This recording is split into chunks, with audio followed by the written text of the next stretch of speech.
ஓம் சாந்தி. எல்லோரும் குஷியாக இருக்கிறீங்களா?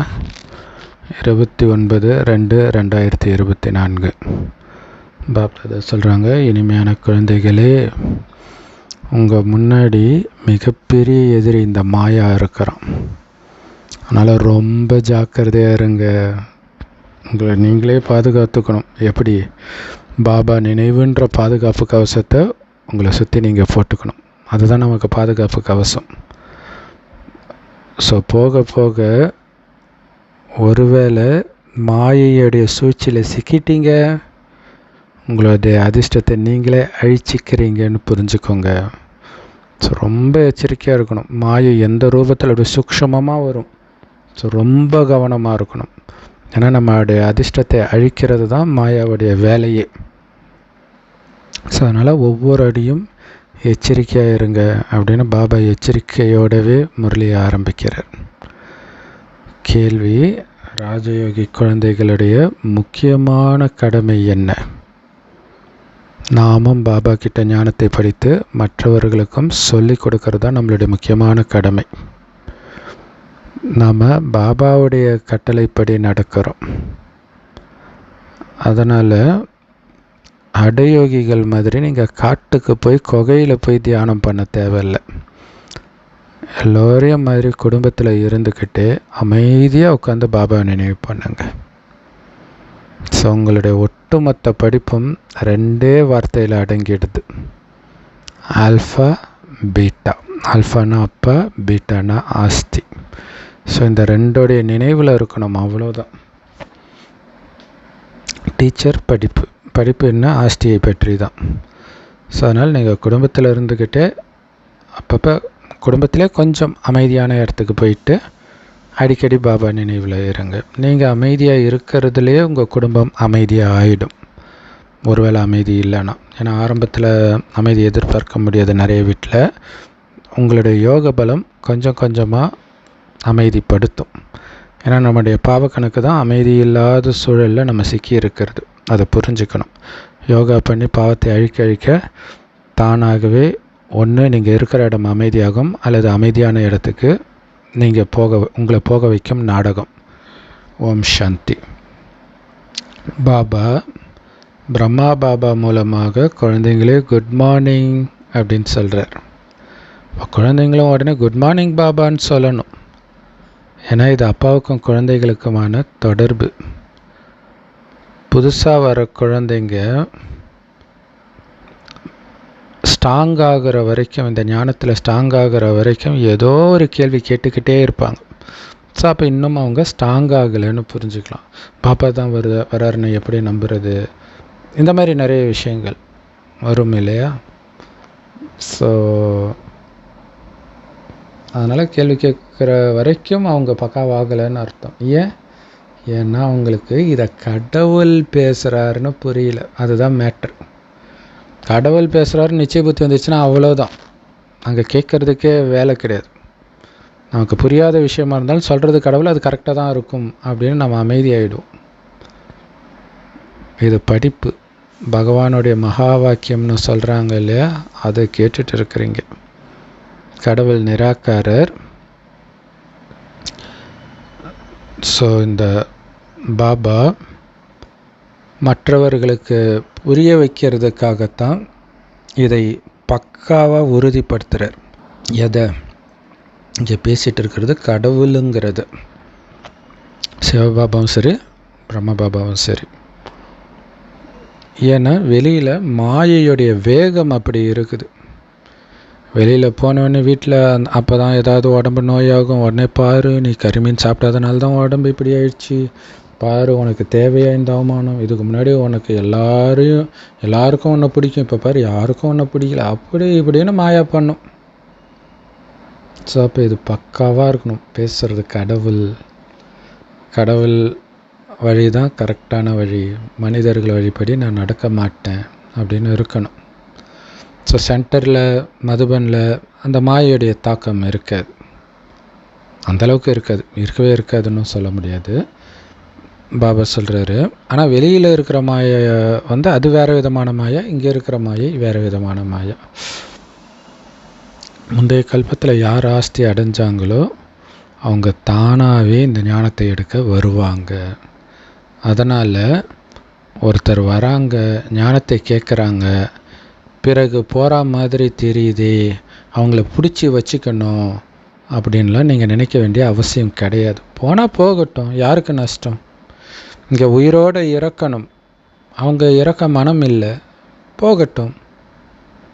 இங்கே என்ன மாதிரி ஆஸ்தி கிடைக்குதுன்னே தெரியல, மாயையுடைய சந்தோஷம்தான் உங்களுக்கு பிடிச்சிருக்குன்னா போகட்டும். இங்கே பாபா உங்களுக்கு ஆஸ்தியை கொடுக்கறதுக்காக தத்தெடுத்துருக்கிறார், அது தெரியல அவங்களுக்கு.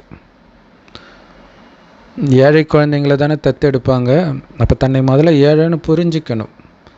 பணக்காரர்கள் இங்கே வர்றதில்லை, ஏன்னா தன்னை பணக்காரன்னு புரிஞ்சிக்கிறாங்க.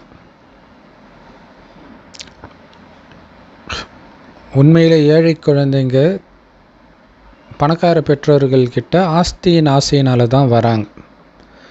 ஒன்றும் பணக்கார குழந்தை போய் ஏழைங்க தத்தெடுக்க மாட்டாங்க. அவ்வளோ சொத்தையும் விட்டுட்டு அவன் எதுக்கு ஏழைக்கிட்ட போக போகிறான்? ஸோ அதனால் பணக்காரர்கள் தான் எப்போவுமே தத்தெடுப்பாங்க. பாபா நமக்கு சொர்க்கத்தின் ராஜ்ய அதிகாரத்தை கொடுத்துருக்கிறார். அப்போ நாம் ஏன் அவருடையவராக ஆகக்கூடாது? இல்லை, சொர்க்கத்தின் ராஜ்ய அதிகாரத்தை நாம் அடையிறோம் அப்படின்னா அவருடையவராக ஆகணும் தானே. எவ்வளோ பெரிய செல்வம், பணக்காரர்களுக்கெல்லாம் மிகப்பெரிய பணக்காரர் இல்லையா, கடவுளுடைய ஞானம் கிடைக்குது அப்படின்னா. ஸோ ஏதோ ஒரு விஷயத்தில் மனிதர்களுக்கு ஆசை இருந்துக்கிட்டு தான் இருக்குது. எனக்கு ஆசையே இல்லை அப்படின்லாம் சொல்லவே முடியாது. ஏதோ ஒரு ஆசை இருக்க தானே செய்யுது. எதுக்கு சின்ன சின்ன ஆசைப்படுறீங்க? பெரிய ஆசையாக பட்டுட்டு போயிடலாம். சொர்க்கமே, அதில் மற்றவர்களுக்கும் நன்மை, பஞ்ச தத்துவத்துக்கும் நன்மை. பாபா சொல்கிறார், நிறைய பேர் சொல்லுவாங்க எனக்கு சொர்க்கத்திலலாம் ஆசை கிடையாதுன்னுவாங்க. அப்படின்னா என்ன அர்த்தம் தெரியுமா? அவங்க ஞானத்தை ஒழுங்காக படிக்கிறது கிடையாதுன்னு அர்த்தம். ஏன்னா எந்த அளவுக்கு இந்த ஞானத்தை படிக்கிறீங்களோ அந்த அளவுக்கு தான் இந்த சொர்க்கத்தின் ஆசை அதிகமாகிக்கிட்டே இருக்கும். ஞானத்தை படிக்க படிக்க தான் அந்த ஆசை வரும்.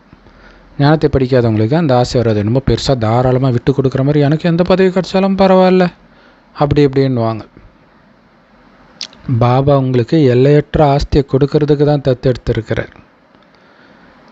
உங்கள் எல்லோரையும் 5000 வருடத்திற்கு முன்பு தத்தெடுத்ததை போலவே மீண்டும் தத்தெடுக்கிறேன் அப்படின்னு பாபா சொன்ன உடனே நீங்களும் சொல்கிறீங்க, ஆமாம் பாபா, நானும் 5000 வருடம் மாதிரியே உங்களுடையவனாக மாறிட்டேன். 5000 வருஷம் முன்னாடியும் உங்களுடையவனாகத்தான் இருந்தேன். இப்போ நடைமுறையில் இத்தனை பிரம்மகுமார் குமாரிகள் இருக்கிறீங்க. பிரஜாபிதான்ற பேரும் ரொம்ப ஃபேமஸ். சூத்ரன்லேருந்து பிராமணனாகாமல் நீங்கள் தேவதையாக முடியாது. டைரக்டாலும் தேவதை பதவி கிடையாது. அப்படின்னு என்ன அர்த்தம்? பிரம்மா வாய் வழியாக சிவன் கொடுக்குற ஞானத்தை கேட்காம நீங்கள் என்ன தான் வேத சாஸ்திரத்தை படித்தாலும், ஏன் தூய்மையாகவே இருந்தாலும் நீங்கள் தேவதையாக ஆக முடியாது.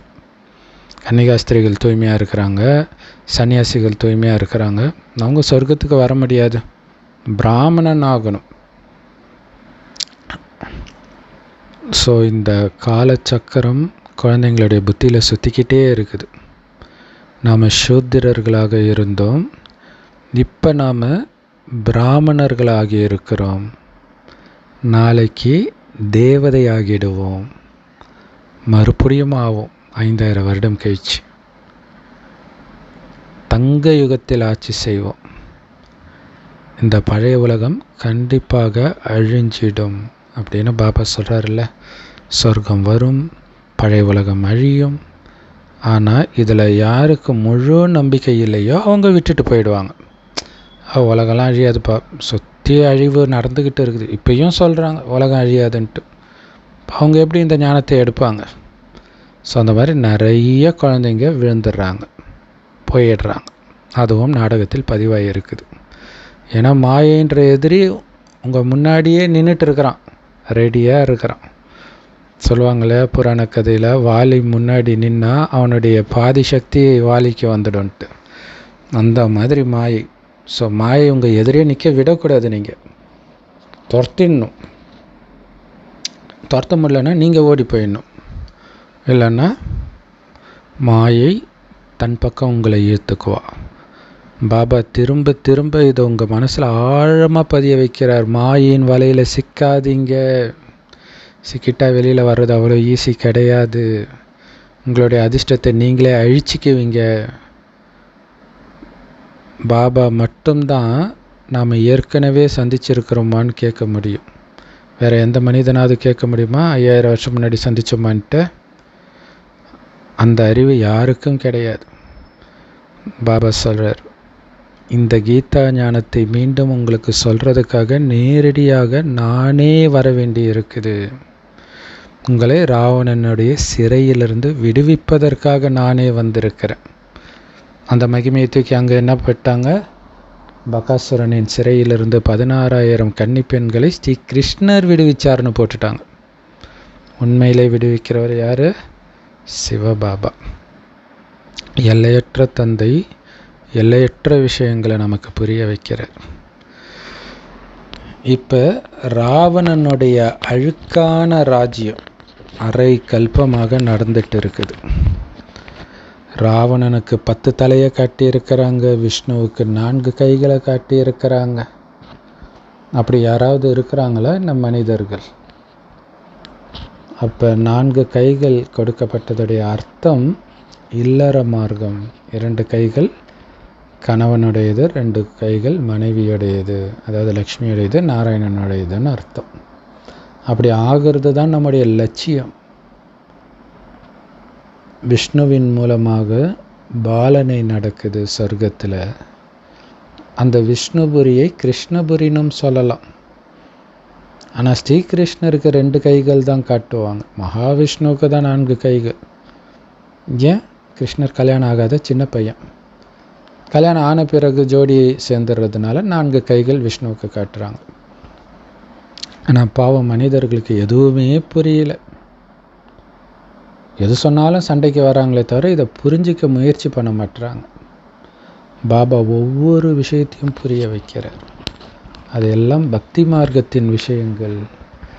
இப்போ தான் உங்களுக்கு இந்த ஞானம் இருக்குது.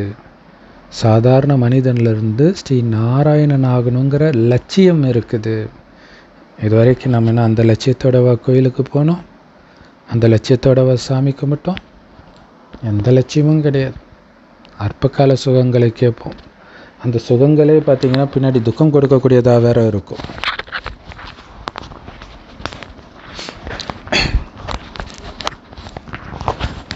இந்த கீதா பாடசாலை கண்டிப்பாக ஜீவன் முக்தி அடையிறதுக்கான ஞானத்தை கொடுக்கக்கூடிய பாடசாலை.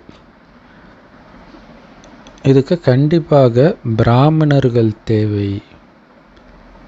இது ருத்ர ஞான யஜ்யம். சிவனை ருத்ரன்னும் சொல்லுவாங்க. ஸோ சிவனுடைய யஜ்யம் இது. பாபா கேட்குறாரு, இப்போ இந்த ஞான யஜ்யம் சிவனுடையதா ஸ்ரீ கிருஷ்ணருடையதா? சிவனைத்தான் பரமாத்மான்னு சொல்லுவாங்களே தவிர சங்கரரை கிடையாது. சங்கர் தேவதை. ஆனால் அவங்க சிவனையும் சங்கரரையும் ஒன்றாக்கிட்டாங்க. நான் பிரம்மா உடலில் பிரவேசிச்சிருக்கிறேன். அதனால தான் நீங்கள் பாப் தாதான்னு கூப்பிட்றீங்க 2 பேரையும் சேர்த்து. இதோடைய நினைவாக அவங்க என்ன பண்ணிட்டாங்க? சிவ் சங்கர்னு கூப்பிட்டாங்க. சிவனையும் சங்கரையும் ஒன்றா சேர்த்து. ஞான கடல் ஒரே ஒரு சிவத்தந்தை தான். பிரம்மாதான் இந்த ஞானத்தின் மூலமாக விஷ்ணு ஆகிறாரு. இந்த படம் பக்தி மார்க்கத்தில் கூட தெளிவாக உருவாக்கி இருக்கிறாங்க. விஷ்ணுவோடைய தொப்பிலிருந்து பிரம்மா வரா மாதிரி. ஸோ அப்போ விஷ்ணுவோடைய கடைசி ஜென்மம் அதான் அவர் படுத்துட்டு இருக்கிறார், வயோதிக ஜென்மம் காட்டுறதுக்கு. ஸோ அங்கேருந்து பிரம்மா புறப்படுறார், எழுந்திருக்கிறார், தனக்குள்ளே இருக்கக்கூடிய விஷ்ணுவை எழுப்புறார். ஆனால் இதோடைய அர்த்தம் இந்த ஞானத்தை கேட்காம யாருக்கும் புரியாது. ஏதோ அழகாக இருக்குதுன்னு பார்த்துட்டு போயிடுவோம். பிரம்மாவுடைய கைகளில் சாஸ்திரங்களை காட்டி இருக்கிறாங்களே. இப்போ வேத சாஸ்திரங்களுடைய சாரத்தை உட்கார்ந்து புரிய வைக்கிறது சிவபாபாவா அல்லது பிரம்மாவா? சிவபாபா ஞானத்தை கொடுக்கிறார், அதை கேட்டு பிரம்ம பாபாவும் மாஸ்டர் ஞானக்கடல் ஆகிறார் உங்களை மாதிரியே. ஆனால் பக்தி மார்க்கத்தில் எத்தனை வகையான படங்களை உருவாக்கி இருக்கிறாங்க, அது எல்லாமே சரியானதுன்னு சொல்ல முடியாது. அதெல்லாம் பக்தி மார்க்கத்தின் விஷயங்கள். ஸோ இந்த ஞானம் சொல்கிறார் இல்லையா, இதெல்லாம் நீங்கள் ரொம்ப பக்காவாக இருந்தால் தான் மாயக்கிட்ட மாட்டாமல் இருப்பீங்க.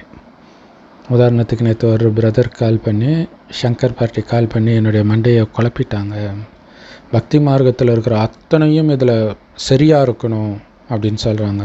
பாபா சொல்கிறாரு, பக்தி மார்க்கத்தில் உள்ள எல்லாமே சரி கிடையாது, ஏதோ ஒரு சிலது கரெக்டாக இருக்குது, அவ்வளவுதான். ஸோ இந்த ஞானம் சொன்னாங்கன்னா அவ்வளோதான், ஆஃப் ஆகிடுவாங்க. ஸோ அப்போ இந்த முறையிலெல்லாம் நீங்கள் எடுத்து வைக்கணும். இந்த பாயிண்ட்டு, அந்த டேட்டு ஞாபகம் வச்சுக்கோங்க. சங்கர் பார்ட்டி கால் பண்ணாங்கன்னா இதை காட்டுங்க. நம்ம பேசி நேரத்தை வீணாக்க வேண்டிய அவசியம் இல்லை. பட்டு அந்த சகோதர ஆத்மாக்களை மாற்றுறதுக்கு அவங்க எப்படி பாபா குழந்தைங்களுக்குள்ள சந்தேகத்தை விதைக்க ட்ரை பண்ணுறாங்களோ, அப்போ அவங்களுக்கு இந்த ஞானத்தை சொல்லும்போது அவங்க ஐயோ நம்ம ஒருவேளை தப்பான வழியில் இருக்கிறோமோன்னா கொஞ்சமாவது யோசிக்கிறதுக்கு வாய்ப்பு இருக்குது.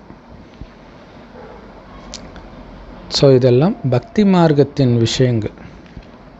அப்போ 8-10 கைகள் இருக்குது, அதுக்கு என்ன ஞானத்தை சொல்ல முடியும் இல்லையா? காளி தேவிக்கு நிறைய பேருக்கு 10 கையெல்லாம் கொடுத்துருப்பாங்க.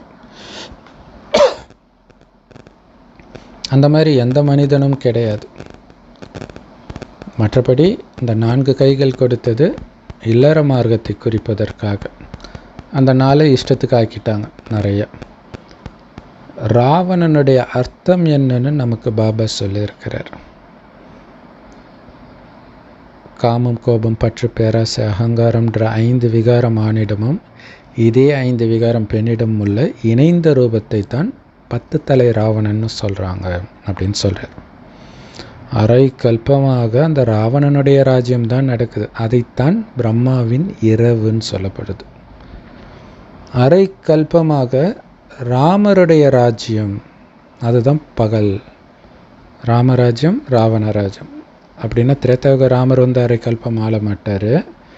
ராவணனுக்கு ஆப்போசிட்டாக இருக்கிறதுனால அது சிவன் படைத்த ராஜ்யத்தை ராமராஜ்யம் சொல்கிறோம், அவ்வளோதான். ஒவ்வொரு விஷயத்தையும் பாபா புரிய வைக்கிறார். நீங்கள் ஒரு தந்தையுடைய குழந்தைகள், பிரம்மகுமாரிகள் எல்லோரும் பிரம்மா மூலமாக இந்த ராஜயோக ஞானத்தை கொடுத்து விஷ்ணுபுரியை சிவபாபா ஸ்தாபனை பண்ணுறார். சங்கமயுகத்தில் தான் இந்த ராஜயோகத்தை கொடுப்பார். ஏன்னா சங்கமயுகம் தான் கலியுகத்திலிருந்து சத்யுகமாக மாற வேண்டிய நேரம். மற்றபடி துவாபர யுகத்தில் கீதை சொல்லப்பட்டது அப்படின்னு சொல்கிறது தப்பு. அப்படி சொல்லியிருந்தால் அப்போவே சத்யுகம் வந்திருக்கணும். அப்படியே வந்திருக்குது. பாபா சத்தியத்தை தான் பேசுகிறார். நிறைய பேருக்கு பிரம்மாவுடைய காட்சியும் ஸ்ரீ கிருஷ்ணருடைய காட்சியும் கிடைச்சிருக்குது. பிரம்மா வெள்ளை ட்ரெஸ்ஸு போட்டுட்டு இருக்கிற மாதிரி காட்சி கிடைச்சிருக்குது. அதை பார்த்தா அவங்க புரிஞ்சுக்குவாங்க. அவங்க ஊருக்காரங்க இது பிரம்மா வச்சே, பிரம்மான்னு பேர் வர்றதுக்கு முன்னாடி லேக்ராஜ், இது நம்ம லேக்ராஜ் வச்சே, இன்னும் திடீர்னு கிருஷ்ணர் காட்டுறாங்க, அப்போ அவருக்குள்ளே ஏதோ சக்தி இருக்குதுப்பா, போய் பார்க்கணும்ப்பான்ட்டு வருவாங்க. மற்றபடி சிவபாபா புள்ளியாக இருக்கிறார். அந்த புள்ளியோடைய காட்சியை கிடைச்சா யாருக்கும் ஒன்றுமே புரியாதே. நான் ஆத்மான்னு நீங்கள் சொல்கிறீங்க, ஆனால் யார் அந்த ஆத்மாவை பார்த்தது? இல்லை நான் பார்த்தா தான் நம்புவேன்னா என்ன பண்ணுறது? உயிர் இருக்குதுன்னு உணர முடியுது இல்லை? ஸோ ஆத்மாவும் ஒரு சின்ன புள்ளி தான் அப்படின்னு உங்களால் புரிஞ்சிக்க முடியுது தானே? ஸோ யாரையாவது ஒருத்தர் ரொம்ப பாவனையாக வழிபடுறாங்கன்னு வச்சுக்கோங்களேன், அவங்களுடைய காட்சி கிடைக்கும். உதாரணத்துக்கு ஹனுமானை வழிபடுறாங்கன்னா ஹனுமானுடைய காட்சி கிடைக்கும். வேறு ஏதாவது காட்சி கிடைச்சா அவங்க குழம்பிடுவாங்க. அதே மாதிரி கணேஷ் பிள்ளையாருடைய பக்தர்களுக்கு பிள்ளையாருடைய காட்சி தான் கிடைக்கும். சிவனை வழிபடுற தீவிர பக்தர்களுக்கு சங்கருடைய காட்சி தான் தெரியும். ஏன்னா அவங்க சங்கரை தான் சிவன் நினச்சிருக்கிறாங்க. புள்ளி வந்தால் அவங்களுக்கு புரியாது. பாபா சொல்றார், நான் உங்களை அளவற்ற செல்வத்திற்கு அதிகாரியாக ஆக்கியிருந்தேன். அங்கே வைர வைடூரியங்கள் பதிக்கப்பட்ட மாளிகைகள் இருந்தது. சத்தியுகத்தில் அளவற்ற செல்வம் இருந்தது. அனைத்தையும் எங்கே போய் இழந்தீங்கன்னு பாபா கேட்குறார். நீங்கள் இப்போ எவ்வளவு ஏழை ஆயிட்டீங்க பாருங்க, பிச்சை எடுக்கிறீங்கன்றார். பாபாவால் தான் இதையெல்லாம் சொல்ல முடியும். ஏன்னா அவர் பார்த்துருக்கிறார் இல்லையா, சொர்க்கத்தில் நாம் எப்படி இருந்தோன்றது அவருக்கு தெரியும். அதோடு ஒப்பிடும்போது நம்முடைய நிலைமை இன்றைக்கி எப்படி இருக்குது? பிச்சை எடுக்கிற மாதிரி இருக்குது. ஒரு 4 தலைமுறை முன்னாடி கூட உட்கார்ந்த இடத்துல சாப்பிட்ற மாதிரி தான் ஏழைகள் கூட இருந்தாங்க. எல்லாருக்கும் நிலம் இருக்கும். சும்மா போய் அந்த காலையில் போய் விவசாயத்துக்கு வேலை செஞ்சுட்டு போய் ஜாலியாக போய் தூங்கிடுவாங்க. கரெக்டாக மழையெல்லாம் அந்த சீசன்லாம் கரெக்டாக இருக்கும். அப்படி இருந்துச்சு. ஆனால் இன்றைக்கி எல்லாரும் வேலை செஞ்சாகணும். கொரோனா வந்தோடனே எத்தனை பேர் சாப்பாட்டுக்கு வழி இல்லாமல் வேலை இல்லாமல் கஷ்டப்பட்டாங்க. இப்போ பிச்சை எடுக்கிற நிலமையில தானே இருக்கிறோம். இப்போ பாபா வந்துட்டார். மீண்டும் உலகத்திற்கு எஜமானர்களாக நாம் ஆகிட்டு இருக்கிறோம் அப்படின்னு குழந்தைங்க புரிஞ்சுக்கிறோம். இந்த அனாதியான நாடகம் நிச்சயிக்கப்பட்டிருக்குது. ஒவ்வொருத்தரும் அவங்கவுங்களுடைய பாகத்தை இந்த நாடகத்தில் நடிக்கிறாங்க. யாராவது இது ரொம்ப முக்கியமான விஷயம். இது நமக்கு ஞாபகம் இருக்கணும். நாம் சொர்க்கத்தின் எஜமானர் ஆகிறோம். இந்த நாடகம் நிச்சயிக்கப்பட்டிருக்குன்னா என்ன அர்த்தம்? நாம் சொர்க்கத்தின் எஜமானர் ஆகிறது நிச்சயிக்கப்பட்டிருக்கு. ஒவ்வொரு ஆத்மாவும் அந்தந்த உடம்புல அதோடைய பாகத்தை நடிச்சுட்டு இருக்கும்பொழுது ஒரு உடம்பை விட்டு இன்னொரு உடம்பை விட்டால் நீங்கள் ஏன் அழுவுறீங்க இல்லையா? அந்த ஆத்மா அந்த உடம்புல எவ்வளோ நேரம் நடிக்கணும்னு ஆத்மாவில் பதிவாயிருக்கோ அவ்வளோ நேரம் தான் நடிக்கும். அடுத்தது அதோடைய ஆத்மாவில் வேறு உடம்புல போய் நடிக்கணும்னு பதிவாயிருக்குது, டக்குன்னு போயிடும். இதில் அழுவதுக்கு என்ன இருக்குது? தங்க யுகத்தில் ஒருபோதும் நீங்கள் அழுதது இல்லையே. அந்த சமஸ்காரத்தை இங்கேயே இல்லை, நீங்கள் எடுத்துகிட்டு வரணும். கட்சியில் கற்பனை கெட்டாததெல்லாம் உங்கள் கண்ணு முன்னாடி நடக்கும். எந்த அழுகையும் இருக்காது. ஏன்னா அது தேவையில்லாதது இல்லையா? தண்டனையை அனுபவிக்கிறாங்க, பாவம் செஞ்சிட்டாங்க. நாம் ஒன்றும் பண்ண முடியாது. ஞானத்தை கொடுக்க முடியும், அவர்களுக்கு சுபபாவனை வைக்க முடியும், சக்தி கொடுக்க முடியும். அவ்வளோதான் பண்ண முடியும். வேறு எதுவும் பண்ண முடியாதுன்னும் பொழுது அழுது என்ன பிரயோஜனம்? அதனால் யாருக்கும் நன்மை இல்லை. வாயுமண்டலம் கெட்டு தான் போகும். நாம் இப்போ பற்றை வென்றவர்களாகிறோம். லக்ஷ்மி நாராயணன் சுயராஜ்ய அதிகாரிகள், பற்றை வென்றவர்கள், நஷ்டமோக ஆனவர்கள். சொர்க்கத்தில் பற்றே இருக்காது. ஸோ அதை மெயினாக இப்போ ஏன் சொல்கிறாருன்னா, மிக பெரிய பணக்காரனாக போகிற இந்த உடம்பை விட்ட உடனே அப்போ சந்தோஷமாக இல்லை, நீ இந்த உடம்பை விடணும். உன் கற்பனை கெட்டாத செல்வம். இப்போ அனைத்தையும் இழந்திருக்கிறோம். அப்போ கற்பனை கெட்டாத செல்வத்தை நாம் அடைய போகிறோம்னா நாம் எதுக்கு அழணும்? நாம் இறந்தாலும் சரி அல்லது மற்றவர்கள் இறந்தாலும் சரி, நாம் எதுக்கு அழணும்? அவங்களும் சொர்க்கத்துக்கு போகிறாங்க இல்லையா? ஞானத்தை எடுத்திருந்தால் சொர்க்கத்துக்கு போக போகிறாங்க, இல்லை அவங்க புண்ணிய கணக்குக்கு ஏற்ப போவாங்க, நமக்கு தெரியாது. ஸோ அதனால் பற்று தேவையில்லை. பாபா பல விஷயங்களை புரிய வைக்கிறார். அவர் நிராகாரராக இருக்கிறார். மனிதர்கள் சொல்கிறாங்க அவர் பெயர் ரூபத்திற்கு அப்பாற்பட்டவர். நாமளாக நம்ம வசதிக்கு ஒரு பேரை வச்சுக்கிறோம்ப்பா, அவருக்குன்னு பேரெல்லாம் கிடையாது, உருவம்லாம் கிடையாது. நம்மளாக நம்ம வசதிக்கு ஏதோ உருவத்தை வச்சுக்கிறோம். மனுஷங்க கும்பிட்றதுனால மனுஷ ரூபம் வச்சுருக்குறோம். இப்படியெல்லாம் ரொம்ப புத்திசாலித்தனமாக பேசுவாங்க. பாபா சொல்கிறாரு, பேருரூபத்திற்கு அப்பாற்பட்ட எந்த பொருளும் கிடையாது. பேருரூபமே இல்லாதவரை தான் அப்பா வாங்க, கடவுளே வாங்கன்னு கூப்பிட்டீங்களா? அப்போ ரூபம் இருந்தால் தானே வர முடியும் உங்கள் முன்னாடி. ஸோ சிவத்தந்தையேன்னு கூப்பிட்டீங்களே, லிங்கத்தை சிவன் தானே சொல்கிறோம். அப்போ அவருக்கு பேரும் இருக்குதானே. பரமாத்மாவைத்தான் சிவபாபான்னு சொல்கிறோம். அவர் கண்டிப்பாக பாபா தானே, அப்பா தானே. அப்பானா கண்டிப்பாக குழந்தை இருக்கும். அந்த நிராகார ஆத்மாக்கள் தான் நிராகார அப்பாவை கூப்பிடுறாங்க இல்லை? ஆத்மா எல்லாமே நிராகாரர் தான்.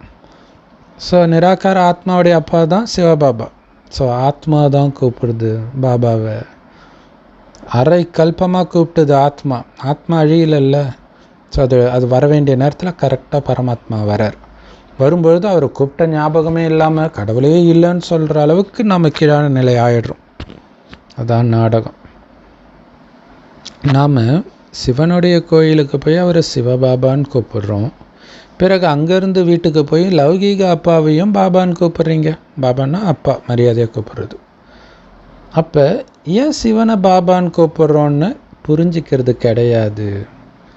ஏன்னா மிக உயர்ந்த படிப்பை 2 வார்த்தையில் சொல்லி கொடுக்குறார். Alpha beta.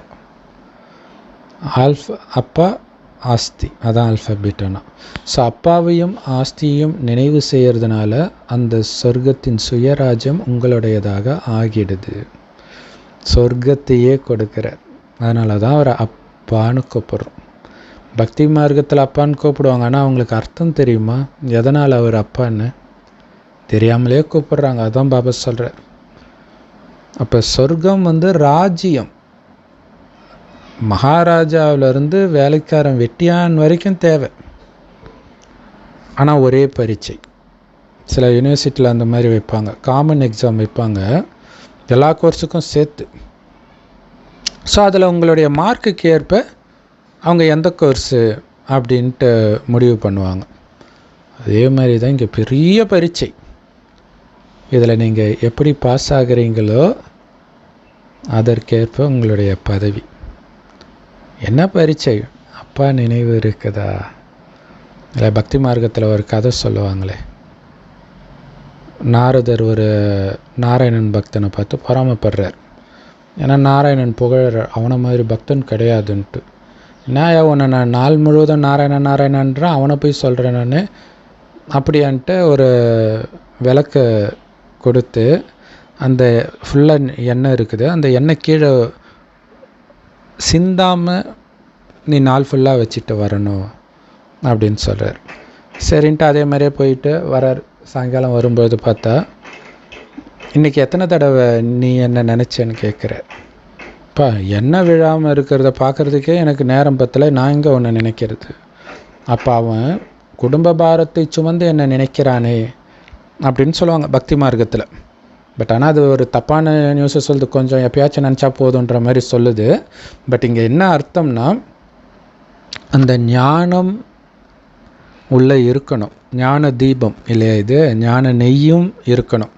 ஸோ ஞானம் இருந்துக்கிட்டே இருக்கணும். அப்படின்னு அர்த்தம், ஞானத்தை சிந்தனை பண்ணிக்கிட்டே இருக்கணும். நான் ஆத்மான்ற உணர்வு இருக்கணும். பரமாத்மாவுடைய குழந்தைன்னு ஞாபகம் இருக்கணும். இந்த தீபம் எரிஞ்சிக்கிட்டே இருந்தால் சொர்க்கத்துக்கு போயிடுவோம், நாராயணன் ஆயிடுவோம் அப்படிங்கிற போதை இருந்துக்கிட்டே இருக்கணும். இதுதான் பரீட்சை, வேறு ஒன்றும் கிடையாது. இது ஞாபகம் வச்சுக்கணும். மனிதர்கள் ஒரு பெரிய பரீட்சையை பாஸ் பண்ண பிறகு அதுக்கு முன்னாடி படித்ததெல்லாம் ஞாபகம் வச்சுக்க மாட்டாங்க. இல்லை பிஹெச்டி படித்தவன் 5ஆவதில் படித்ததெல்லாம் ஞாபகம் வச்சுட்டு இருப்பான். அவங்க படிச்சுக்கிட்டே இருப்பாங்க. கடைசியில் அந்த படிப்புடைய சாரம் அவங்க புத்தியில் இருக்கும். அதே மாதிரி தான் இங்கேயும் நீங்கள் கடைசி வரைக்கும் இந்த முரளியை படிச்சுக்கிட்டே தான் இருக்க போகிறீங்க. ஆனால் முரளியுடைய சாரம் என்ன? மன்மனாபவ. ஸோ கடைசியில் அதில் நிலைச்சிடுவீங்க. உங்களுடைய தேக உணர்வு உடஞ்சிடுன்றார். ஸோ இதை பற்றி பாபா சொல்லும்போதே அந்த மயானக்குள்ளே தான் ஞாபகம் வரும். நீங்கள் யூடியூப்பில் பாருங்கள், முடிஞ்ச நேரில் கூட போய் பாருங்கள், உங்களுக்கு புரியும்.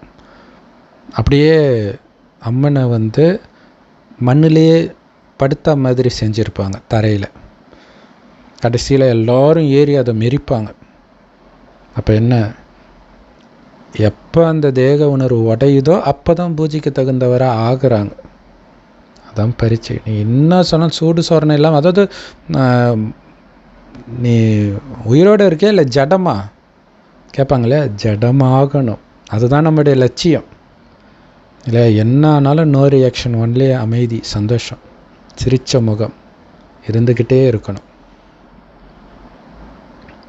உன்னை அப்படி திட்டுறானே, உனக்கு ரோஷம் இல்லை, மானம் இல்லை, சூடு இல்லை, சொர்ணம் இல்லை, எங்களுக்கு எதுவும் இல்லை.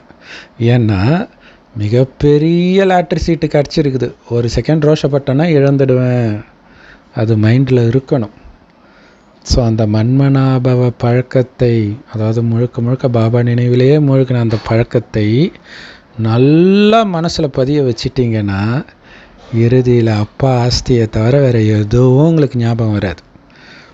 நான் பாபாவோட குழந்தை, ஸ்ரீ கிருஷ்ணராக பிறக்க போகிறேன், அதே சந்தோஷத்திலே இருப்பீங்க. அந்த சந்தோஷத்தில் உயிர் பிரியணும். அப்போ அந்த பயிற்சி இப்போ பண்ணிக்கிட்டே இருக்க தான் சுற்றி இருக்கிற விஷயம் எதுவுமே உங்களுக்கு ஞாபகம் இருக்காது. இதுதான் முக்கியமான விஷயம். ஆனால் ரொம்ப ஈஸி. அந்த போதையிலே மூழ்கணும். அதுக்கு வெளி உலக விஷயத்தில் உள்ளே விடக்கூடாது. வெளியில் அதிகமாக பேசக்கூடாது, அஞ்ஞானிகள் கிட்ட அதிகமாக பேசக்கூடாது, பாபா குழந்தைங்க கிட்ட கூட அதிகமாக பேசக்கூடாது இல்லையா? ஏன்னா இங்கே வந்து நினச்சி பார்க்கணும், அது முக்கியம்.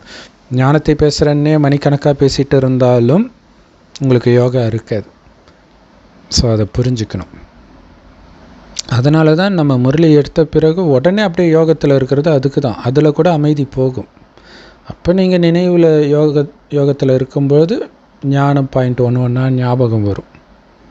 அது ரொம்ப முக்கியம். ஒவ்வொரு காரியம் செய்வதற்கு முன்பும் பாபா நினைவில் தொடங்கணும், முடித்த பிறகும் பாபா நினைவில் இருக்கணும். நினைவோடவே காரியத்தை செய்கிறதுக்கு முயற்சி பண்ணிக்கிட்டு இருக்கணும். எல்லா காரியத்துக்கும் இது பொருந்தும். முரளிக்கே பொருந்ததுன்னா மற்றது கேட்க தேவையில்லை. இப்பெல்லாம் மற்ற படிப்பில் பாருங்கள் என்னென்ன படிக்கிறாங்க. ராஜா எப்படியோ அப்படியே அவருடைய பழக்க வழக்கங்கள் இல்லை படிப்பில் அதுக்கேற்ற மாதிரி எடுத்துகிட்டு வந்துடுவார். ஸோ இப்போ ஃபுல்லாக நாஸ்திகம் தான் படிப்பிலே இருக்கும். பெரியார் தலைவர் அந்த இப்போ சாமி மதம் சம்மந்தப்பட்ட ப்ரேயர்ஸ் எல்லாத்தையும் எடுத்துட்டாங்களாம் ஸ்கூலில். ஏன்னா ஆட்சி செய்கிறவங்கள மாதிரியே மாறிடுது எல்லாமே. இதுக்கு முன்னாடி வெயிட்டு வந்து நிறைய ஷேரு இந்த மாதிரிலாம் சொல்லுவாங்க. இப்போ கூட கிராமத்தில் அந்த மாதிரி சொல்லுவாங்க, ஒரு ஷேர் எவ்வளோப்பா அப்படின்ட்டு. பட் பெரும்பாலும் அது பழக்கத்தில் இல்லை இல்லையா? கிலோகிராம் அந்த மாதிரி ஆயிடுச்சு. அதே மாதிரி டன்னு பவுண்டு இது வந்து வெளிநாடுகளில் அப்படி இருந்துச்சு. இப்போ எல்லாமே கிலோ ஆகிட்டாங்க. ஸோ நிறைய பிராந்தியம் மாநிலங்கள் துண்டு துண்டாக உருவாயிடுச்சு. ஒவ்வொரு மாநிலத்தையும் துண்டு துண்டாக பிரிக்கிறாங்க. தெலுங்கானா ஆந்திரான்னு பிரிஞ்சுது இந்த மாதிரி. அதனால் என்ன ஆகுதுன்னா இந்தியா ஃபுல்லாக ஒரே விலை இருக்க மாட்டேங்குது, மாறுது. ஒரு பொருள் டெல்லியில் ₹1 விற்கிது, அதே பொருள் பாம்பேயில் ₹2 விற்கிது. காரணம் வெவ்வேறு மாநிலம் தனித்தனியாக இருக்குது, அவங்க இஷ்டத்துக்கு விலை நிர்ணயம் பண்ணுறாங்க. குறிப்பாக பஸ் ரேட்டு பார்க்கலாம். ஸோ இப்போ தான் நம்ம பஸ் ரேட்டு ரொம்ப அதிகமாகிடுச்சு. இதுக்கு முன்னாடி நம்ம இது கம்மியாக இருந்துச்சு. வெளியிலலாம் போய் பார்த்திங்கன்னா அதிகமாக இருக்கும். ஸோ இப்போ அதுக்கு ஈக்குவலாகவோ அல்லது அதை விட அதிகமாகவோ கூட இங்கே ஆகியிருக்கலாம். ஸோ ஒவ்வொருத்தரும் புரிஞ்சிக்கிறாங்க, எங்களுடைய மாநிலத்தை நாங்கள் பட்டினி போட்டு சாகடிக்க மாட்டோம். ஸோ அதனால் அவங்க மானியம் கொடுத்து விலையை குறைக்க ட்ரை பண்ணுவாங்க, இந்த மாதிரி பண்ணுவாங்க. ஸோ அது இல்லாமல் மாநிலங்களுக்கு இடையில் எவ்வளவு பிரச்சனை. நம்ம இங்கே உதாரணத்துக்கு காவேரி நீருக்காக கர்நாடகாவோட சண்டை போடுறோம். எவ்வளவு குழப்பம். எதனால்? பத்தலை, அதான் பிரச்சனை. தண்ணி பத்தலை, மழை பத்தலை, பெஞ்சால் ஒரேடியாக பெய்யுது, இல்லைன்னா பெய்யவே மாட்டேங்குது. அனைத்தும் நிரம்பியதாக இருந்தது பாரதம். ஆனால் 84 பிறவி சக்கரம் சுற்றி வந்து அனைத்தையும் இழந்துட்டோம். பாரதமே அனைத்தையும் இழந்து காலியாக பிச்சைக்கார நாடாயிடுச்சுன்றார் பாபா. வைரத்துக்கு சமமான பிறவி, ஒன்றுத்துக்கும் உதவாத சோழி பின்னாடி போய் இழந்துட்டோம் அப்படின்னு சொல்கிறார். அது வந்து இப்போத்தைய விஷயம் இல்லையா? இப்போ வைரத்துக்கு சமமான பிறவி ஒன்றுத்துக்கும் இல்லாத சோழிக்கு பின்னாடி போய், ஏன் விகாரத்துக்கு பின்னாடி போய், அல்லது காசுன்னு 24 மணி நேரம் பிஸ்னஸ்ஸு இதிலே போய் ஏன் அழிக்கிறீங்க? இந்த விஷயத்தில் தான் பெண்கள், குறிப்பாக இந்திய பெண்கள், குறிப்பாக வீட்டில் இருக்கிற ஹவுஸ் ஒய்ஃப் ரொம்ப ரொம்ப கொடுத்து வச்சவங்க. அவங்க அதை பற்றி கவலைப்பட தேவை, அது கணவனுடைய பொறுப்பு. வீட்டில் கடன்னு சமைச்சுமா, பாபாவை நினச்சோமா, அப்படியே அந்த போதையிலே இருந்தோமா. இது வெளியில் வேலைக்கு போகிறவங்களுக்கு கஷ்டம். பாபா சொல்கிறார், ஏன் சோழி பின்னாடி போய் சாகுறீங்கன்றார். எல்லாம் அழிய போகுதுன்னு சொல்லியாச்சு, இன்னும் நீ பணம்னு போகிறேன்னா என்ன அர்த்தம்? அப்போ அந்த போதையில் நீ போயிட்டன்னா பாபா ஞானம், சொர்க்கத்தின் போதை இதெல்லாம் நீ எங்கே நினைக்க போகிற? குறைஞ்சபட்சம் இந்த கடைசி பிறவியில் இப்போயாச்சும் தூய்மையாகு, அப்பா கிட்டேருந்து ஆஸ்தியை அடைஞ்சிக்கோ. என்னை தூய்மையாக்குபவனே, பதித்த பாவனனே வாந்தானு கூப்பிட்டீங்க, தூய்மையாக்குங்கன்ட்டு. அப்படின்னா என்ன அர்த்தம்? இதுக்கு முன்னாடி நீங்கள் தூய்மையாக இருந்திருக்கிறீங்க, இப்போ தூய்மை இழந்திருக்கிறீங்க, அதனால் மீண்டும் தூய்மையாக விரும்புகிறீங்கன்னு அர்த்தம் இல்லையா? ஒருத்தன் கிணத்துல விழுந்து காப்பாற்றுங்கன்னா என்ன அர்த்தம்? எப்போவுமே அவன் கிணத்துல இருக்கிறான்னு அர்த்தமா? இதுக்கு முன்னாடி வெளியில் இருந்தான், தவறி விழுந்துட்டான், காப்பாற்றுங்கன்னு அர்த்தம். இப்போ அதேமாதிரி தூய்மையாக்குபவரே வான்னு கூப்பிட்டா, இதுக்கு முன்னாடி நான் தூய்மையாக இருந்தேன், யாரோ என்னை தூய்மை இழக்க வச்சுட்டாங்க, என்னை காப்பாற்றுங்க அப்படின்னு கூப்பிட்றாங்கன்னு அர்த்தம். என்ன மாதிரி பாயிண்ட் சொல்கிறார் பாபா. Love you Baba. கண்டிப்பாக இது இரும்பு யுகம். மனிதர்களுடைய மனமும் இரும்பு மாதிரி கடினமாக ஆயிடுச்சு. என்ன ஆனாலும் கடவுளை பற்றிய சிந்தனையே கிடையாது. அவங்க வீட்டிலே கொரோனா இறந்தா கூட 4 நாளில் மறந்துடுறாங்க. அப்போ அழுவாங்க, அதுக்கப்புறம் அதெல்லாம் ஒன்றும் இல்லை, உலகம்லாம் அழியாது அப்படி சொல்லிடுறாங்க அப்படின்னு ஒரு சிஸ்டர் சொன்னாங்க. இந்த ஞானத்துக்கு கொடுத்தா அப்படிலாம் ஒன்றும் உலகம் அழியாது, எதுக்கு இதெல்லாம் சொல்லி மக்களை பயமுறுத்துறீங்க அப்படின்னு சொல்கிறாங்களாம். பாபா சொல்கிறாரு, நான் புது உலகத்தை படைக்கிறேன்னா கண்டிப்பாக அழுக்கான உலகம் அழியத்தானே செய்யும் இல்லையா? பாபா சொல்லுவாங்க, கடவுள் ஒன்றும் அழிக்கிறவர் கிடையாது. கரெக்டு தான், அழிக்கிறவர் கிடையாது தான். புது உலகத்தை உருவாக்குறவர் இதே உலகத்தை தான் புதுசாக ஆக்குறார். அப்போ பழைய உலகம் அழியும் தானே. இப்போ ஒருத்தனுக்கு நோயை குணப்படுத்தணுன்னா தானாகவே உடம்புல நோயை உண்டாக்குன கிருமி இறந்தால் தானே நீ குணமாவ. அதேமாதிரி புது உலகம் ஆகணும்னா இந்த உலகத்துக்கு துக்கத்தை கொடுத்த அத்தனையும் அழித்து தானே ஆகணும். ஒட்டுமொத்த உலகமும் இப்போ துக்கம் கொடுக்குதே, விளைச்சல் கிடையாது, இப்போ என்ன பண்ணும்? எல்லாத்தையும் அழிக்கணும். அதனால தான் இந்த மகாபாரத யுத்தம் ருத்ர ஞான யஜ்யத்திலிருந்து வெளிப்படுது. இந்த உலக அழிவும் நாடகத்தில் பதிவாகி இருக்குது. முதல்ல பிரம்மா பாபாவுக்கு காட்சி கிடைச்சிது, ராஜ்யத்தை அடைய போகிறோன்ட்டு. அவ்வளோ சந்தோஷம், ஆஹா நான் இவ்வளோ பெரிய ராஜ்யத்தை அடைய போகிறேன்னா, நாராயணன் ஆக போகிறேனான்ட்டு. பிறகு உலக அழிவை பற்றிய காட்சியும் கிடைச்சது. என்ன அர்த்தம்? அந்த ராஜ்யத்தை அடையிறதுக்கு முன்னாடி இதுவும் நடந்தாகணும்.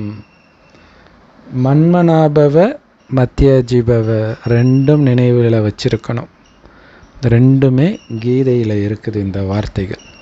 மன்மனாபவனா அப்பாவை நினைவு செய்கிறது, மத்தியஜிபவனா உங்களுடைய ஆஸ்தி மகாவிஷ்ணுவை நினைவு செய்கிறது. கீதையில் சில வார்த்தைகள் ரொம்ப கரெக்டாக இருக்குது, அதுக்காக எல்லாமே கரெக்ட் கிடையாது, அதையும் புரிஞ்சுக்கணும். பாபாவும் சொல்கிறாரு, இந்த ஞானத்தை நான் இப்போ உங்களுக்கு கொடுக்குறேன் இல்லையா, கொஞ்ச நேரத்தில் இது மறைஞ்சிடும். அப்போ இப்போவே எவ்வளோ முடியுமோ அதை தாரணை பண்ணிடணும். அது கொஞ்சம் கொஞ்சமாக வெளிப்படும் நமக்கு. அதுதான் இறைவனை தேடி போக வைக்கும் துவாபரயுகத்திலிருந்து. ஸோ இப்போ இது மறைஞ்சிடும். இது எவ்வளோ பெரிய விஷயம் இல்லையா? ஸோ அதை நினச்சி பார்க்கும்போது எவ்வளோ ஆனந்தத்தை கொடுக்குது இந்த ஞானம். இது மறைஞ்சி ஞானத்துக்கு பிச்சை எடுப்போம் நாம். உண்மையில் ஒவ்வொரு சர்ச்சு வாசல்லையும் மசூதி சவுத்துலேயும் எழுதி இருக்கிறத பார்த்து ஆன்னு வாயை பொழந்துட்டு நிற்போம். ஏன்னா கடவுள்கிட்ட எடுத்த ஞானத்தின் வாசனை அங்கே ஸ்லைட்டாக தெரிகிறதுனால பார்ப்போம். ஏன் சினிமா பாட்டு, எம்ஜிஆர் பாட்டில் சில கருத்துக்களை பார்த்து அது எல்லாமே பார்த்திங்கன்னா பாபா ஞானத்துலேருந்து வந்ததாக இருக்கும். ஸோ அப்படிப்பட்ட ஞானமே மறைய போகுது.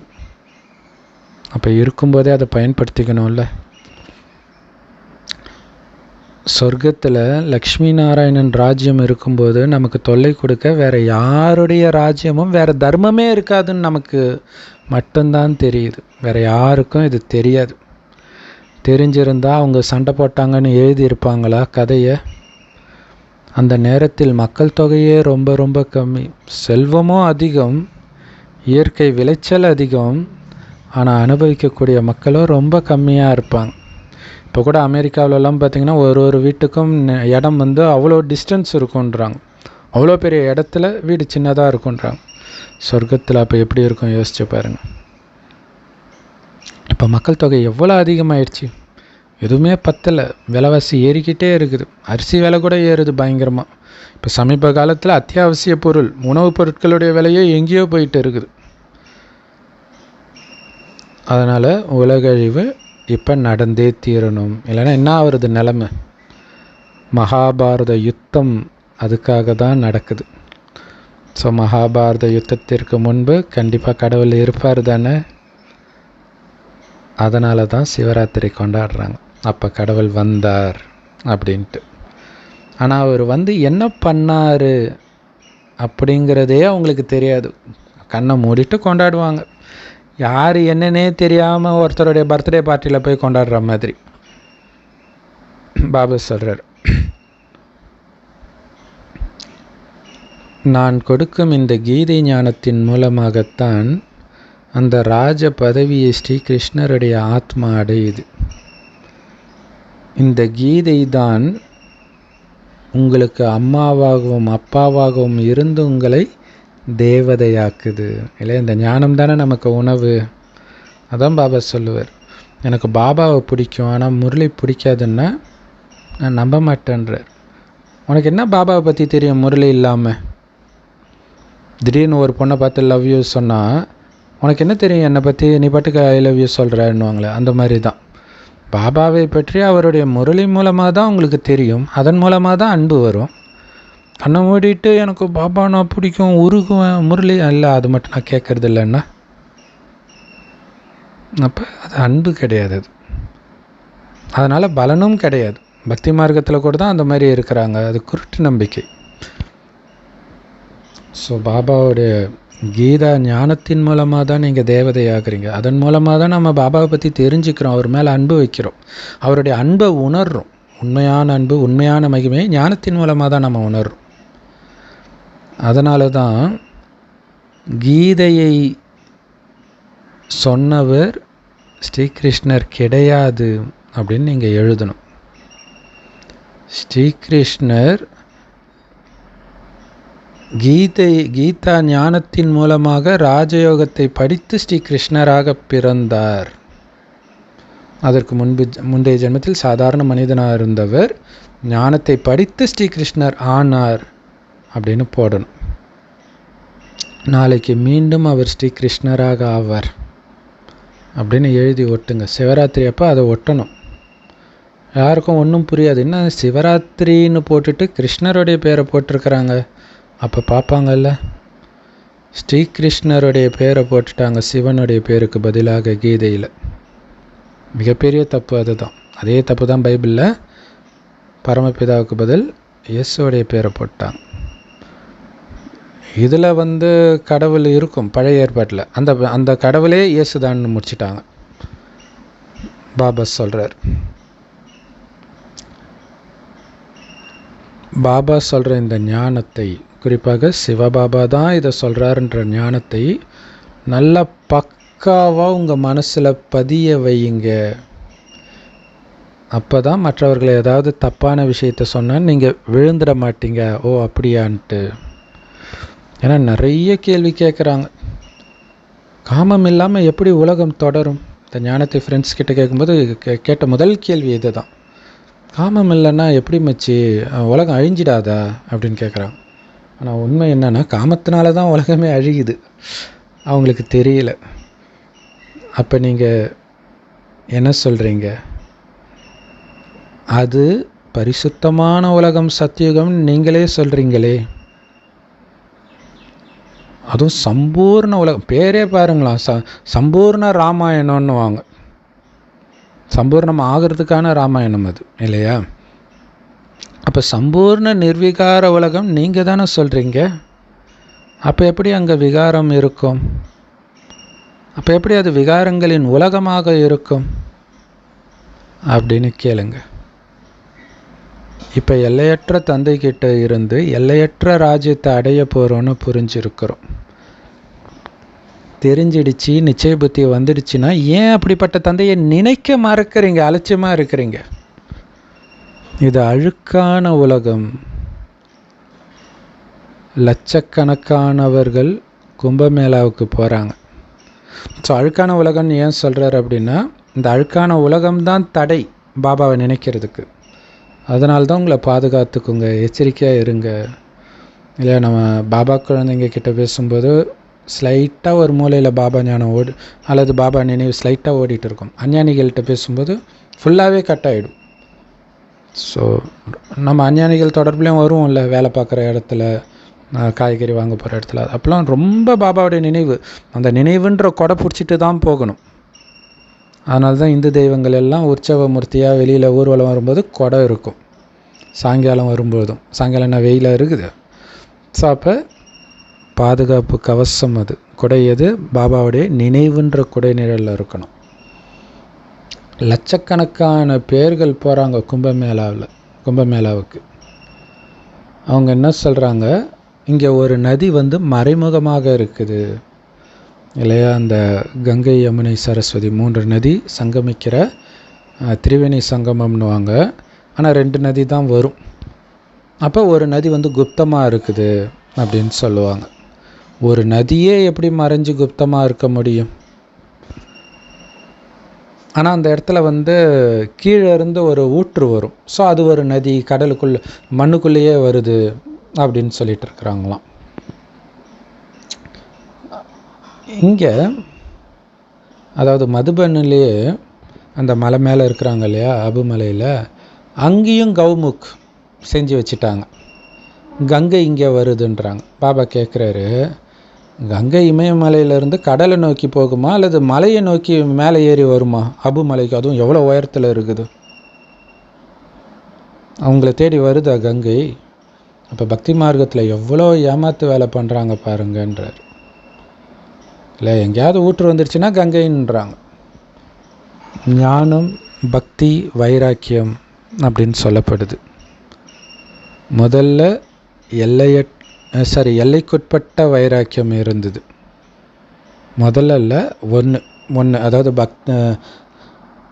ஹடயோகிய சன்னியாசிகள் அவங்க என்ன பண்ணுவாங்க, குடும்பத்தை மட்டும் விட்டுட்டு வருவாங்க.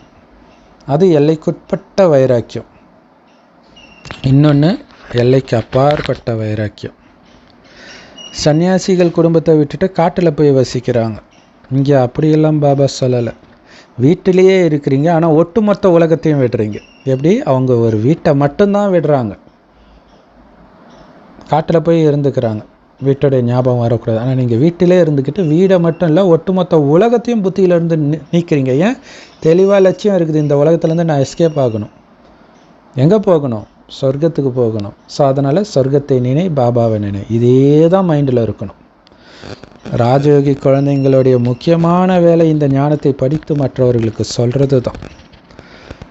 ராஜயோகத்தை ஒன்றும் கொகையில் யாரும் சொல்லிக் கொடுக்க மாட்டாங்க, காட்டில் சொல்லிக் கொடுக்க மாட்டாங்க. இது ஸ்கூல் ஊருக்குள்ளே தானே இருக்கும். எத்தனை கிளை நிலையங்கள் இருக்குது, பிரம்மகுமாரி சென்டர்ஸ். குழந்தைகளாகி நீங்கள் இந்த ராஜயோகத்தை கற்றுக்கிறீங்க. சிவபாபாவோடு ராஜயோகத்தை படிக்கும் குமாரிகளாகிய நீங்கள் ஒவ்வொருத்தருக்கும் இதை புரிய வைக்கணும். நம்முடைய கடமை அது. ஒரு சிவபாபாவே எல்லோருக்கும் போய் சொல்லிக் கொடுக்க முடியுமா? அதனால தான் அந்த ஞான கடலிருந்து இத்தனை ஞான கங்கைகளாக நாம் உருவாகி இருக்கிறோம். இது பாண்டவ அரசாங்கம். நீங்கள் கடவுளுடைய வழிப்படி நடக்கிறீங்க, அமைதியாக உட்காந்துட்டு இருக்கிறீங்க. ஆனால் வெளி உலகத்தில் எவ்வளவு கூச்சல் குழப்பம் பாருங்க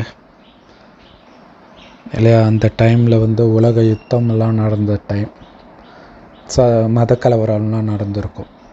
ஸோ இந்தியா பாகிஸ்தான் பிரிவினை டைம்.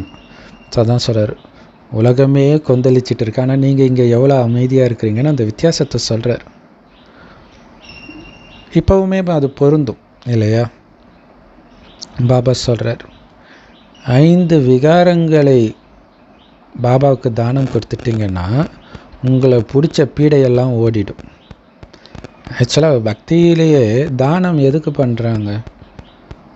நான் செஞ்ச பாவமெல்லாம் போகணுன்னு தான் பண்ணுறாங்க. ஸோ அதே மாதிரி இந்த 5 விகாரத்தை விட்டுட்டிங்கன்னா அந்த 5 விகாரத்தை துரத்திக்கிட்டு தான் வருது. உனக்குள்ளே 5 விகாரம் இருந்தால் அதை துரத்திக்கிட்டு அதுக்கான தண்டனை வரும். விகாரத்தையே அழிச்சிட்டிங்கன்னா அந்த தண்டனையை பிடிச்சி இழுக்கிற மேக்னெட்டே அந்த விகாரம் தான். அந்த மேக்னெட்டே தூக்கி கடாசிட்டிங்க. என் ஒருவனுடையவராக மட்டும் ஆகுங்கள், உங்களுடைய அனைத்து ஆசைகளையும் நான் நிறைவேற்றுறேன்றார். இப்போ என் இது எதுவுமே இல்லை பாபா, நான் உன்னுடையவர். 5000 வருடத்துக்கு ராஜா மாதிரி வச்சிருப்பார். அதுலேயும் அரை கல்பத்துக்கு உண்மையிலே ராஜா ராணியாகவே வச்சிருப்பார். நாம் இப்போ சுகதாமத்துக்கு போயிட்டு இருக்கிறோன்னு தெரிஞ்சால் மட்டும் போதாது, அதை நினச்சி சந்தோஷப்படணும். அந்த சந்தோஷத்தில் இந்த துக்கதாமம் எரியறதே உங்களுக்கு எந்த விதமான தாக்கத்தையும் ஏற்படுத்தாது. ஏன்னா நான் சொர்க்கத்துக்கு போயிட்டுருக்கிறேன், என்னுடைய இது ஒன்று ஒன்றா நான் இழந்துதான் ஆகணும். அதுதான் அமரக்கதை சொல்லும்போது சிவன், அதாவது அதில் சங்கரை காட்டியிருப்பாங்க, ஒன்று ஒன்றா இழந்துக்கிட்டே வருவார். ஃபஸ்ட்டு ருத்ராட்ச கொட்டை தூக்கடேஸ்வர், அடுத்தது திருச்சூலத்தை தூக்கடேஸ்வர், விபூதி தூக்கடேஸ்வர். ஸோ அந்த மாதிரி நமக்கு பிரியமானது அனைத்தும் கட்டாகும். ஏன்னா இங்கே பாபாவை தவிர நமக்கு பிரியமானவர் யாரும் இருக்கக்கூடாது. இதனால் சொர்க்கத்தையே அடையிறோன்ற சந்தோஷம் இருக்கணும். ஸோ பாபா மாதிரியே, பிரம்ம பாபா மாதிரியே சில குழந்தைங்களுக்கு கூட விநாச காட்சிகள் கிடச்சிருக்குது. காட்சியாகவும் கிடச்சிருக்கு, நிறைய பேர் கனவும் வந்திருக்கும் இப்போ கூட. ஸோ இது பாபா எச்சரிக்கைப்படுத்துகிறார், இன்னும் கொஞ்சம் நேரம்தான் இருக்குது.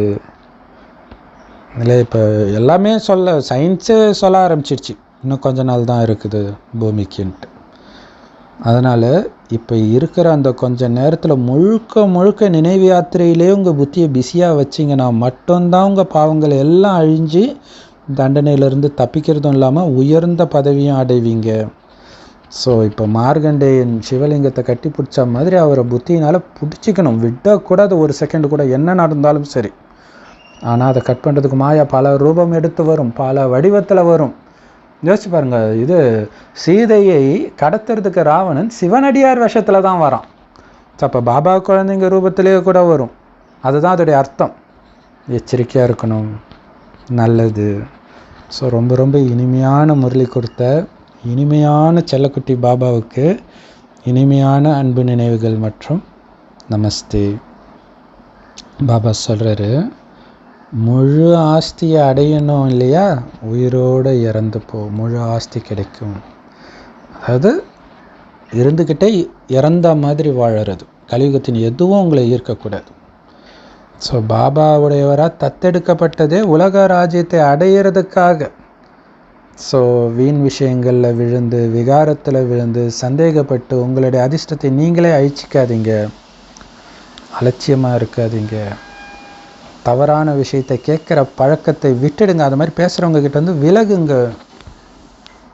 உங்களுடைய நம்பிக்கை கொஞ்சம் கூட அசைகிறதுக்கு அனுமதி கொடுக்கக்கூடாது. அதுக்கு தான் ஞானத்தை பக்காவாக வச்சுருக்கணும். ஏன்னா குடும்பம் எதிர்க்கும், சமுதாயம் எதிர்க்கும், எல்லாம் எதிர்க்கும். கொஞ்சம் பலகீனமாக இருந்தால் கூட நம்ம தான் தப்பாக இருக்கிறோம் போல இருக்குன்னு நினச்சிட்டு அவங்க போய் அந்த மாதிரி விழுந்தவங்க நிறைய பேர். ஆனால் இந்த மரண உலகம், துக்க உலகம் எரிய போகுது, கொழுந்து விட்டுன்னு நமக்கு தெரிஞ்சு போய் அதில் விழலாமா? அதனால் உங்களுடைய புத்தி யோகத்தை அழியக்கூடிய இந்த கலியுகத்திலிருந்து முற்றிலுமாக நீக்குங்கள். வரதானம் ஓரளவுக்கு பார்த்திங்கன்னா நேற்று வரதானம் மாதிரியே இருக்கும். பாபா என்ன சொல்கிறார் அப்படின்னா, நேரத்திற்கேற்ப உங்களுடைய பாக்கியத்தை நினைவு செய்து சந்தோஷம் மற்றும் பிராப்திகளால் நிரம்பிய நினைவு சொரூபமானவர் ஆகுங்கள் அப்படிங்கிறார். அதுக்கு விளக்கம், பக்தியில் கூட நினைவு சொரூபமாக இருக்கிற ஆத்மாக்களாகிய உங்களுடைய நினைவாக உங்களுடைய பக்தர்கள் இன்னைய வரைக்கும் நீங்கள் செய்கிற ஒவ்வொரு காரியத்தையும் நினச்சி பார்த்து ஒரு தனிப்பட்ட ஆன்மீக அனுபவத்தில் மூழ்கிறாங்க, அந்த சந்தோஷத்தில் மூழ்கிறாங்க. அப்படி இருக்கும்போது நடைமுறையில் இப்போ இருக்கிறீங்க உயிரோட்டமாக, அப்போ நீங்கள் எவ்வளவு அனுபவத்தை செஞ்சுருக்கணும்.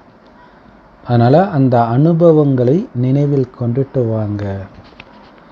அதன் சொரூபமாகுங்க நேரத்திற்கு ஏற்ப. இல்லையா? ஒரு கோபம் வரும்போது அமைதியின் சொரூபமானது, காமம் வரும்போது தூய்மையின் சொரூபமானது. ஸோ அதையெல்லாம் சிந்தனை செஞ்சு செஞ்சு சந்தோஷப்பட்டுக்கிட்டே இருங்க. அந்த சொரூபத்திலே இருங்க அந்தந்த நேரத்திற்கு ஏற்ப. ஸோ இந்த காரியங்கள் வெளிப்பட்ட ரூபத்தில் இருக்கும் பொழுது அது ஒரு தனிப்பட்ட சந்தோஷத்தையும் பிராப்திகளும் நிரம்பிய களஞ்சியமாக உங்களுக்கு மாறுது. ஸோ ஆக்சுவலாக இந்த சந்தோஷம் 5000 வருட இறுதி வரைக்கும் வரும். ஆனால் இது இதனால தான் வருதுன்னு தெரியாமல் நீங்கள் மனிதர்களை பார்த்து லவ் இந்த மாதிரிலாம் மாட்டிக்கிறீங்க. ஆனால் அந்த சந்தோஷம் உள்ள இப்போ நாம் பண்ணுற பயிற்சினால் வர்றது. அப்போ உங்களுடைய மனதில் நான் எதை அடையணுமோ அதை அடைஞ்சிட்டேன்ற சந்தோஷ பாடல் நான் ஸ்டாப்பாக ஒழிச்சிக்கிட்டே இருக்குன்றார். சதா ஆனந்தமாகவே இருப்பீங்க. நினச்ச ரூபத்தில் உங்களால் மாற முடியுது. ஆக்சுவலாக ஆஞ்சநேயர் தன்னுடைய ரூபத்தை மாற்றிக்குவார்னுவாங்க. இங்கே ரூபத்தை மாற்றிக்கிறதுன்றது சொரூபத்தை மாற்றுறது மெயினாக, இல்லையா? அந்தந்த நேரத்துக்கு ஏற்ற மாதிரி சொரூபம், அந்த நேரத்துக்கு என்ன சக்தி வேணும், என்ன குணம் வேணும், அதன் சொரூபமாக ஆகிறது. ஸோ அதை இப்படியெல்லாம் நான் அடைஞ்சேன்றதை நினைத்து பார்த்து நீங்கள் சந்தோஷமாக இருக்கணும். ஏன்னா பாபா குழந்தை ஆகி நமக்குள்ளே அதை நினச்சி பார்க்க அது என்னுடைய குணம்னு ஆழமாக பதியிறது தான் 5000 வருஷம் வரைக்கும் உங்கள் கூட வரும். ஏன்னா இதை நீங்கள் தான் நினச்சி பார்க்கணும். இதை உருவாக்கக்கூடிய சூழ்நிலை வராது. நீ நல்லவன், நீ ரொம்ப அன்பானவன் யாரும் சொல்ல மாட்டாங்க. நீங்கள் தான் சொல்லிக்கணும். நீங்கள் அன்பானவர்களாக மாறணும். மாறி அதை நீங்களே திரும்ப திரும்ப உங்களுடைய மகிமையை பாட அது உங்களுக்கு சந்தோஷத்தை கொடுக்க ஆரம்பிக்கும். அந்த மகிமையை பாடுறத முதல்ல பாபா தான் ஆரம்பிக்கிறார். பாபா கேட்குறார், குழந்தைகளுடைய மகிமையை நான் பாடுறேன், ஆனால் நீங்கள் பாடுறீங்களா உங்களுடைய மகிமையை? அது முக்கியம். அப்போ தான் நம்ம அந்த சுத்த அகங்காரன்றோம் இல்லையா, அது வரும். அப்போ தான் மற்றவர்களோடு நம்ம போட்டு அவங்க ரேஞ்சுக்கு நம்ம கீழே இறங்காமல் இருப்போம், விகார சாக்கடையில் விழாமல் இருப்போம். ஸோ செம பவர்ஃபுல்லான வரதானம். ஸ்லோகன் நம்பர் 1 ஆத்மா ஆகணும்னா ரொம்ப கஷ்டப்பட்டு புத்தியை யூஸ் பண்ணி புதுசாலும் எதுவும் பண்ண தேவை. பிரம்மா பாபா எப்படி போனாரோ அவர் அடி மேலே அடி வச்சு போய்கிட்டே இருங்க, இல்லையா? ஸோ அது நிறைய முறையில் தெரியும். சேவை இல்லாமல் இருக்க முடியாது, நினைவு இல்லாமல் இருக்க முடியாது, குழந்தைங்க இல்லாமல் இருக்க முடியாது, மனசா சேவை செய்யாமல் இருக்க முடியாது. ஸோ அதை அப்படியே நீங்கள் ஃபாலோ பண்ணுங்கள், நம்பர் 1 ஆத்மா ஆகிடுவீங்க. ஓம் சாந்தி. Love you Bap Dada. Thank you Bap Dada. குஷியாக இருங்க, குளிர்ச்சியாக இருங்க.